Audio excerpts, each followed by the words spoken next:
নমস্কাৰ মই প্ৰিয়কোছে স্বাগতম জনাইছো মোৰ অন্য নতুন ভিডিঅ'লৈ এক গুৰুত্বপূৰ্ণ বিষয়লৈ আপোনালোকৰ মাজলৈ পুনৰ এবাৰ আহিলো মই NIT শিলচৰৰ যি ঘটনা সেই ঘটনা হয়তো মই নকলো হ'ব বা সোশ্যাল মিডিয়াত আপোনালোকে হয়তো শুনি আছে NIT শিলচৰৰ যি ঘটনা ঘটিলে মানৱ সমাজৰ কাৰণে এটা বহুতো বেয়া ঘটনা আৰু NIT শিলচৰৰ যি ঘটনাই গুৰু শিষ্যৰ যি এক পবিত্ৰ বান্ধোন হয় বান্ধোনক বহুখিনি তললৈ পেলাই তুলিছে হয় NIT শিলচৰত এগৰাকী প্ৰথম ষান্মাসিকৰ ছাত্ৰী তেখেতৰ একেই ডিপাৰ্টমেণ্টৰ মানে ইলেক্ট্ৰিক ইঞ্জিনিয়াৰিং ডিপাৰ্টমেণ্টৰ এজন অধ্যাপক DK ৰাজা তেখেতৰ দ্বাৰা যৌন নিৰ্যাতনৰ বলি হ'ল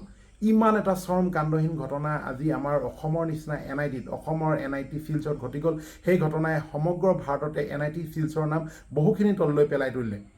হয় অলপ দিনৰ আগতে কলিকতাৰ নিচিনা ঠাইত এনে এটা ঘটনা ঘটি গ'ল আৰু হয়তো NIT শিলচৰতো একে ধৰণৰ ঘটনাই ঘটিবলগীয়া হ'লতেন কিন্তু ভাগ্য ভাল আছিল ছোৱালীগৰাকীৰ লগত এগৰাকী বান্ধৱী লৈ যোৱাৰ কাৰণে ইমান এটা ডাঙৰ ঘটনা ঘটিবলৈ নালাগে কিন্তু এগৰাকী অধ্যাপকে এনেকুৱা এটা ডাঙৰ ঘটনা ঘটাবলৈ সাহস ক'ত পালে এগৰাকী ছাত্ৰীৰ ওপৰত এনেকুৱা যৌন নিৰ্যাতন কৰিবলৈ তেখেতে সাহস ক'ত পালে সেই সকলো বিষয়ে চৰকাৰে এটা তদন্ত কৰিব লাগিব আমি বৰাক ভেলী হ'ল বুলিয়ে বা কিছুমান ক্ষেত্ৰত আমি বহুতো ধৰক সোশ্যাল মিডিয়াতে হওক মেইন ষ্ট্ৰীম মিডিয়াতে হওক এই বিষয়ে বহুত ক্ষেত্ৰত লুকাই থাকে কথাবোৰ বা বহুতে এই বিষয় লৈ পেলাই পাতিব নোৱাৰে যে বৰাক ভেলী কথা হয়তো বৰাকৰ সোশ্যাল মিডিয়াৰ যি ইনফ্লুৱেঞ্চাৰ আছে তেখেতলোকে ক'ব সেই কথা নহয় বৰাক ভেলী অসমৰে এটা পাৰ্ট হয় আৰু অসমৰ প্ৰত্যেকটো জ্বলন্ত সমস্যা যিদৰে আমি দাঙি ধৰি আছোঁ সেইদৰে NIT শিলচৰৰ যি ঘটনা আছে সেই কথাটো দাঙি ধৰাটো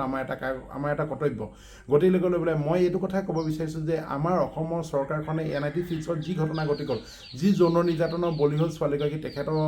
ওপৰত ন্যায় হওক আৰু এটা উচিত তদন্ত হওক সেই অধ্যাপকজনলৈ যি তেখেতৰ নাম DK ৰাজা তেখেতে চৰম শাস্তিৰ সন্মুখীন হওক আৰু যাতে কলিকতাৰ নিচিনা ঘটনা পুনৰ এবাৰ আমাৰ যিকোনো এখন ইনষ্টিটিউটত যাতে ঘটিব নোৱাৰে NIT শিলচৰ নিচিনা এখন গৰিমা থকা ইনষ্টিটিউটত যদি এনেকুৱা ইমান ডাঙৰ ঘটনা ঘটিব পাৰে তেন্তে আৰু কিমান ডাঙৰ ঘটনা ঘটিবলৈ আমি শুনিবলৈ বাকী আছে আপোনালোকে নিজেই চিন্তা কৰক গতিকে এইখিনি কথাই মই ক'বলৈ ওলাইছোঁ চৰকাৰৰ ওপৰত দায়িত্ব যথেষ্ট বাঢ়িব চৰকাৰে এই কথাত